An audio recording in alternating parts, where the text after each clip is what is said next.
Je fais souvent référence aux travaux d'André Carrel sur les différents registres de la communication et de la vie psychique. Il distingue le registre du public, le registre du privé et le registre de l'intime. C'est très utile, je trouve. André Carrel est un psychanalyste lyonnais qui travaille beaucoup avec les bébés, mais aussi avec les adolescents. Et il a bien montré que le registre du public est régi par le principe de transparence. On peut tout montrer, on peut tout dire, on peut tout échanger. Le registre du privé, le registre de l'intime d'abord, l'intrapsychique, est régi par la question du secret. Là, il y a des choses qui ne peuvent pas, qui ne doivent pas être dites et transmises, qui sont pour soi, notre jardin secret.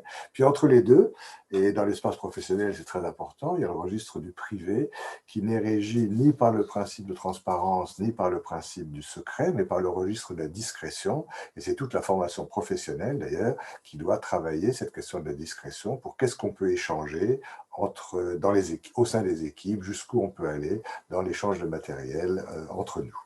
Voilà, donc je trouve ça assez utile, public, privé et intime. Dans cette période de confinement où l'intimité des adolescents a été particulièrement mise à l'épreuve pour différentes raisons qui peuvent être soit architecturales, la promiscuité, soit dans le fonctionnement même des familles où on ne respectait pas assez le jardin secret des adolescents, il y a eu forcément une tentation parce que cette intimité qui parfois a quand même besoin de s'exprimer et d'être entendue, de la projeter sur les réseaux sociaux. Et on sait que sur les réseaux sociaux, certains adolescents ont été amenés à dire des choses extrêmement personnelles qui les concernaient. Avec un petit paradoxe, parce qu'à la fois on comprend bien que de projeter ça sur le réseau social, d'expulser, de diffuser ça sur le réseau social, parfois de manière plus ou moins anonyme, derrière un pseudo, fait du bien, remplace des groupes manquants, permet de trouver aussi une fonction de témoin parmi ceux qui lisent le message. Et c'est vrai que les catastrophes psychiques ont toujours besoin de témoins. Hein.